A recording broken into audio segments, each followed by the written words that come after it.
Hello, fellow nature nerds. Welcome to Dirt Dispatch number 1. I am Tim the Nature Nerd O'Hara.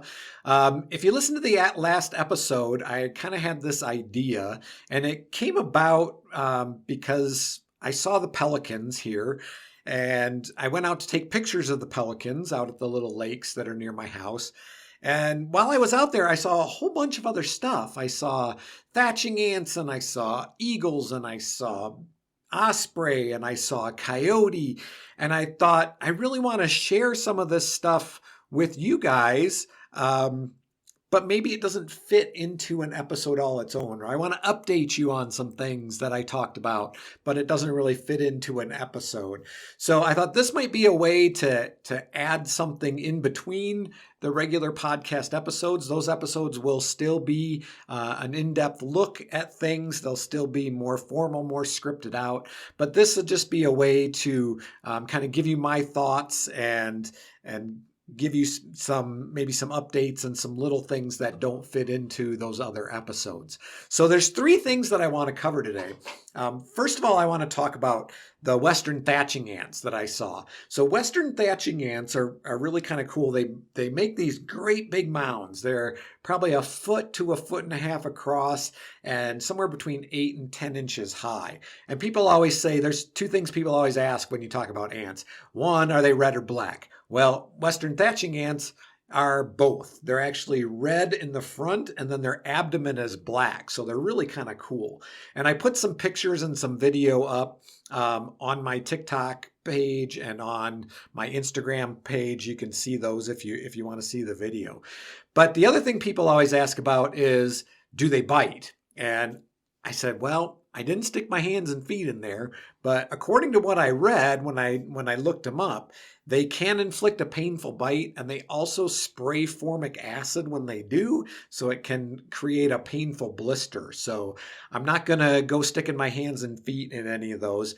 But on my TikTok video, somebody commented that they put skulls in thatching ant mounds to clean them. Some people use beetles. These guys are putting them in a thatching ant mound, and that's a great idea. If I can find one close to home, I'm going to try this because I do some salvage. I collect some roadkill because I do in-person programs, and if I can get an intact skull of something that then I can use in a program, then that's great. But it's also kind of a disgusting job to clean these skulls, especially roadkill. A lot of times they're not fresh. So if I can find a thatching ant mound near my house, because that guy posted some before and after pictures, and they seem to do a pretty good job. So my only question is now, how do I get the skull out of the ant mound without getting bit by ants? And so that's something that I'm going to have to work out. Now, the second thing I wanted to talk about is an update on my pelicans, because I've become a little bit obsessed with these pelicans. We had about 15 to 20 was the group to start, and it's been about 3 weeks, and there's still 7 or so out there still. And they kind of move around a little bit, and this morning I only saw 4, but they came back, and now there's 7 or 8 out there again this afternoon when I drove by. So hopefully there's at least a couple of nesting mated pairs in that group, and in a month or 2 we'll see some chicks, because that would be really exciting. Tune in on another Dirt Dispatch, and I will give you that update if it happens. So that would be really cool. Now, the third thing I want to talk about is a little bit about wolves, and the reason I want to talk about that is because I've been having this quote discussion unquote on Facebook with a gentleman about wolves. And my wife always says, don't fight with people on the internet. And I tell her, I'm not fighting with people, I'm educating them.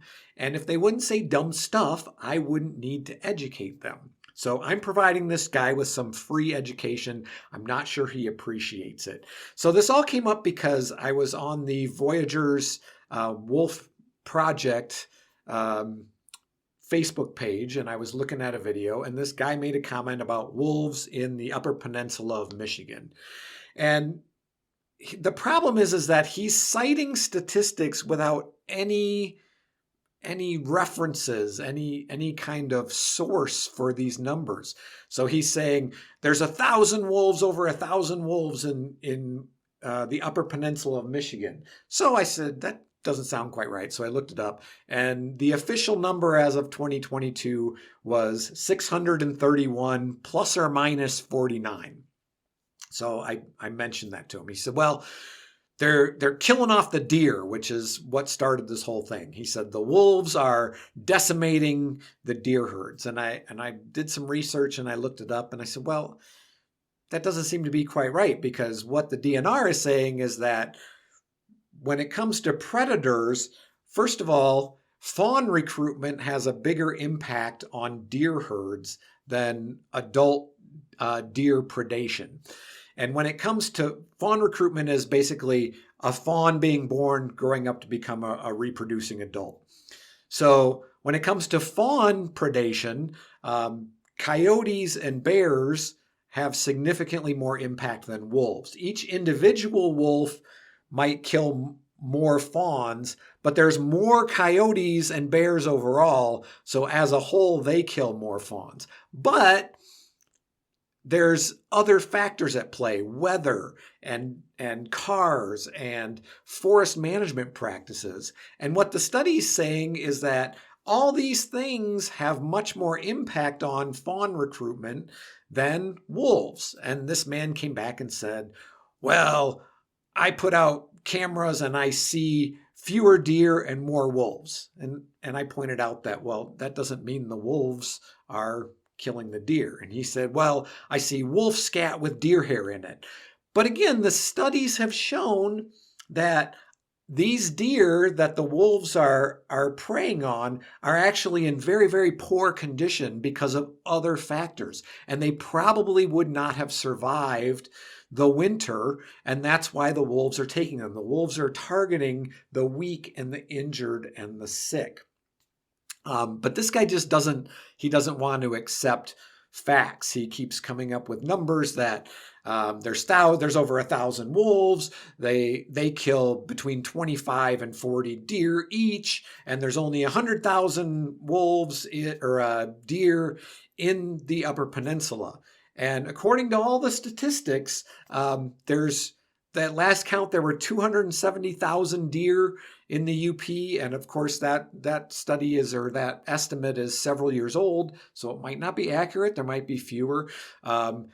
Wolves take maybe 27 per wolf per year.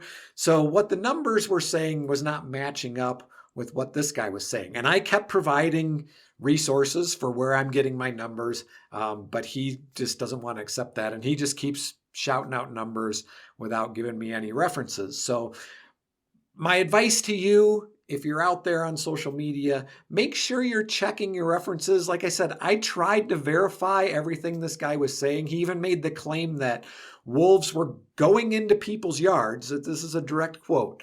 Wolves are going into people's yards after chasing game, and they're killing everything and not even eating it.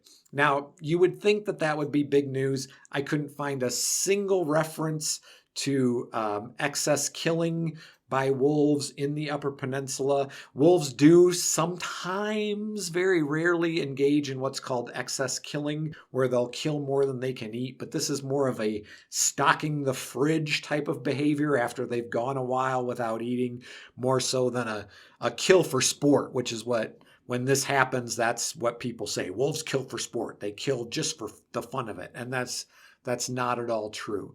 So again, my advice to you is, if you're seeing these things, verify them, look for references. Don't just make up numbers and shout them out. Not that I think any of you would do that, because you're all amazing nature nerds like me.